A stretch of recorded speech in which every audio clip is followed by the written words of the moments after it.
I want to turn to the war between Israel and Hamas in Gaza. What is your view of this war?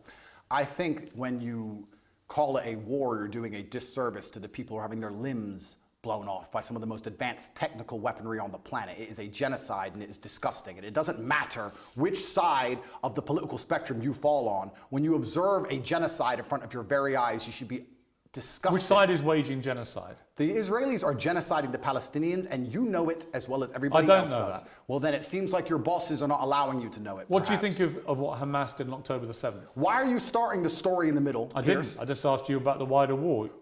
I'm now asking you specifically about Hamas. I cannot professionally answer that question without talking about the context that led up to October 7th. Well, nothing, to my mind, justifies what happened on October the 7th. Nothing justifies what happened before October the 7th, Piers. This is the exact point. So you're talking to a man, I don't know what answer you expect from me, because let's forget the fact that I'm a Muslim. You're talking to a man who is fighting oppression to the best of his ability because he believes that the people in charge of the world are enslaving us all, to the point where I detriment my own life. I end up in a jail cell because I'm speaking against oppression. Then you're asking me what I would do if my family was blown to pieces. You're not in a jail. Hang on. You're asking me what I would do if another government came along and blew my family to pieces? You weren't put in a jail cell because of any oppression. Absolutely I was. No, you weren't. Of course you I were was. put in jail cell because you've been accused of serious sexual crimes. I would not have been accused if I was not monumentally successful in speaking the truth. Let me ask you again. It's a simple question. Some people can answer it straight away, including pro-Palestinians people I've had on my program. Many are very quick to say absolutely. Do you believe Hamas are a terror organization? And that's a very interesting question, but I think you're peddling asininities. Well, just answer the question. Can somebody do me a favor? Google asininities and find out if it's a word. I know what it means. If it's not, make sure it's added to Webster on Top G's orders. Okay. Just, are they a terror group? You're peddling asininities because I'll tell you why, Piers. Let me answer the question. No, I'm not. Of course you are. It's a simple question. That's like me asking... I'll tell you why I asked. Because the UK, where you were born, prescribes Hamas as a terror organization. They also prescribe me as dangerous to children in schools. Let me explain something to you, Piers. You're not prescribed as that. If I were to sit here and say, is stealing wrong? And you'd say yes, and I go, but what if the person stealing is trying to feed their family, and if they don't, their family are going to die? Is it still wrong? You're trying to take a very nuanced and complicated argument and reduce it down to one sentence, which is failure. You're trying to equate stealing with a mob of terrorists breaking over a border, going to peaceful... Is that what Israel did? Wait a minute. A mob of terrorists breaking over a border and killing people. Is that what Israel did? Going through a border on October the 7th. Oh, October the 7th. Massacring young people at a festival, massacring families in their homes in a kibbutz, setting fire to them, cutting their heads off, killing babies. Oh, killing 40 babies. That was true. Well, fine. Were the babies vaccinated? Why are you being flippant? I'm not being flippant. The point I am making... I don't find that funny. No, but the point I am making is that the media lies, firstly. Secondly... I can ask you about different things at the same time, right? Sure. So I'm asking you, first of all, specifically, what is your reaction to what happened on October the 7th? Sure. I'll answer the question professionally. I do not condone the loss of human life on either side. I think anybody doing anything which directly damages civilians is disgusting and abhorrent. However, I would be an amateur if I could not sit and pretend I do not understand the motivations behind either side. This is not even me taking a side. I understand why Israel is doing what it's doing. I understand why Palestine is doing what it's doing. However, I still call the Israeli actions absolutely abhorrent and genocidal. Okay, we're going to come to Israel's actions, I promise you. We will ask that question specifically. But in terms of what Hamas did on October the 7th, do you accept that was an act of terrorism? It's an interesting question because once again, not really. It is. No, it's a very straightforward question. Because you're the person who would have called Nelson Mandela a terrorist while he was still in jail, and one person's terrorist is another person's freedom fighter. I wouldn't have called him that. For me to answer the question, yes, you would have. For me to answer the question, I have to be very professional, Piers. For me to sit on the outside in Romania with no personal involvement in Israel-Palestine, it's easy for me to say yes, it was an act of terror. However, if I was in Gaza, if I was in an open-air prison, if my family had been annihilated by bombs from the sky, if everybody I knew had suffered the loss of a loved one, if I had no chance of any kind of freedom or democracy or standard of life, would I believe it was an act of terror, or would I believe it's an act of resistance against oppression? You have to be very careful how you answer these questions. So what do you think?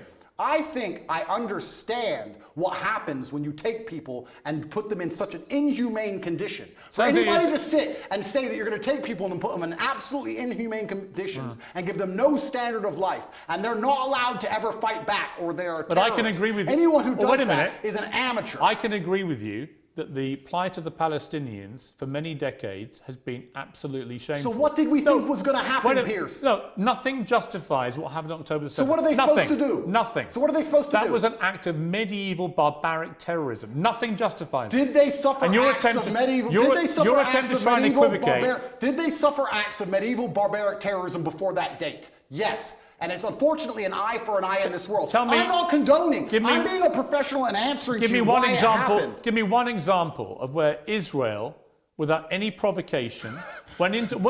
a specific question. Went into Gaza and massacred 1,500 innocent people, cutting their heads off, taping and boasting about what they'd done back to their families in Israel, kidnapping Holocaust survivors, bringing them, they wouldn't of course done that in their case, but kidnapping old grandmothers and bringing them back to Israel, kidnapping babies, kidnapping children. When has Israel actually gone in and done something of the scale of October the 7th? There's literally endless examples of that. Give me one. In 2014, they were bombing civilians. You know what, Piers, let me tell you something. I'm not talking about what they were categorized as retaliation for rocket strikes, and there's an arguable point. As there is, for example, I'm vehemently against the expansion of the settlements on the West Bank. I think there are legitimate questions about the proportionality of Israel's response here. But in terms of what Hamas perpetrated on October the 7th, there is no instance of Israel doing that to the people of Gaza.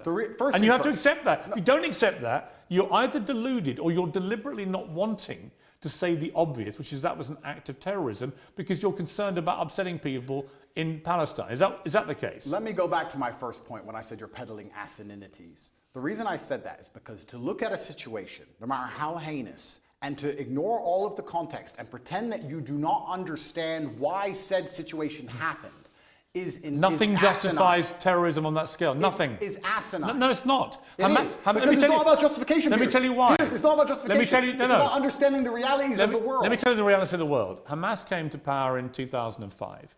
Hamas's initial founding charter made it clear that they are for the eradication of Israel. And on October the 7th, they proved what that means is they will kill every Jew they can get their hands on. They are an existential threat to people in Israel and to Jewish people. And that is, I'm afraid, the purest personification of a terror group. I also think by doing what they did, as they have done since 2005, they weren't representing innocent Palestinian people in Gaza. Who are suffering now. They knew, yes, but Hamas knew when they did what they did that Israel would respond the way they did and that thousands of innocent Palestinians would get killed. They knew that, and they still did it. So my question for you is, why can't you, which is my position on this, is very straightforward. What Hamas did was an act of terror, an absolutely despicable act of terror, and should be called exactly what it is. And they are now demonstrably a terrorist group. That is why they were rightly prescribed that by the UK and America and other countries. And to try and pretend they're not makes you sound like Jeremy Corbyn. And I can't think of a worse insult to throw at you, right? So I don't think me and Corbyn agree on that. But I also think there are legitimate questions to come about the way Israel's responded. We can come to that. But I just want to ask you one more time. Is what Hamas did on October the 7th an act of terrorism? I think, Piers, it is peddling asininities for you to pretend that enslaving people... You sound like Jeremy Corbyn. No, let me answer the question. 15 times he refused to answer the question. Let me answer the question. You're now up I'm to not about... refusing. You're now about 3 or 4. If you look... Are they a terror group or not? They're one team's freedom fighter, and they're deemed a terrorist What do group. you think? I think that if you lock people in an open-air prison and steal their land, they're going to retaliate. So they're not a terror group? I think they're going to retaliate. They're not a terror group? One team's terrorist is another team's freedom fighter. Okay, we're now up to about 8. Are they a terror group? And also, another thing I want to make clear to you, Piers. Only Jeremy Corbyn has done this. Done what? Refused to answer the question. I think that what they are doing is seemingly deemed an act of terror by the people that the terror... Don't use weaselly words. They're not weaselly. Of course the Israelis think they're a terror group, and of course the Palestinians think they're freedom fighters. It's stupid that you're asking the question. Most of the civilized world thinks they're a terror group who committed an act of terrorism. It's not difficult. What they did was an act of terrorism. And I think that if Israel continues to conduct acts of terrorism on the Palestinian people, they're going to do nothing but strengthen the reaction. Well, that's a different conversation I'm about to have with you about Israel's response. But before I get there, one more time, is Hamas a terror group who committed an act of terrorism? I think that when you lock people in an open-air prison, you're going to have to expect retaliation. No, because I have to... There's people who are... First things I want to say, Piers. If you don't mind me saying, I think it's spineless. Sure. I do. That's fine. You sound like Jeremy Corbyn. Well, that is an insult. Did you see my interview with him? No. Right. 15 times last week, I asked him the same question. 15 times he prevaricated and wouldn't answer. Eventually, when someone does that enough times, you know what they really think. Okay. You don't think they're a terror group. Well, let me answer. You don't without think being they're a terror interrupted. group. No, what I think is this. On certain Because I'd be scenarios, really curious what you think an act of terror is if it's not massacring 1,500 innocent people, It's not including Holocaust survivors, Pierce. kidnapping babies, Pierce. decapitating Pierce. people, cutting their limbs Pierce. off, raping women. Yeah, talk about missing limbs. We're going to talk about that when we talk about what We Israel are, have done. but So when we let's- get there, it'll be in the context of you not admitting that was an act of terror. Well, let me answer the question for the final time. I am a realist. And as a realist, sometimes you do not come to the conclusion of labeling good guys and bad guys. The world is not black and white. Hamas are bad guys. No, the world is not black and white. The world is actually very gray. Anybody who sits and thinks there's Nothing clearly a grey good about guy, what- there's and nothing clearly grey a about good what guy Hamas and did. clearly a bad guy does not understand how the world works. And as a realist, what you do is you look at scenarios and you understand why they happen, how unfortunate they are, how unfortunate the loss of human life is, how civilians die on both sides, how innocents are dying in a chess game played by the elites on both sides. Both sides, you have innocent people who didn't even vote for the person making the decisions, who are ensuring their death, signing their death warrants. It's unfortunate on both sides. But listen, sir, you would not advocate Russia doing any of the things to Ukraine that Israel is doing to Palestine. You would not sit here. Russia has been doing exactly that. Russia has not done a fraction of the things to Ukraine that Israel has done to Palestine. Russia illegally invaded a sovereign democratic country and has committed a barbaric rampage, trying to seize as much of Ukraine as it can, bombing maternity hospitals, killing innocent women and children. Right? Don't even try and have some kind of this is genuine equivocation of this. I will. A Hamas rocket, a tiny Hamas rocket that can make a pothole in the road, and then they get hit back with cruise missiles. Let me ask you a question. Ukraine sent a drone and it hit the Kremlin. A drone attack. It did nothing. It damaged some shingles. If Russia decided to then respond with a missile attack on a hospital and annihilate 800 people, it has been. Do you think that would be allowed? That's exactly what it has been. Would you advocate for that? Have you seen? Would you support that Have reaction? you seen the state of Mariupol, which they leveled to the ground?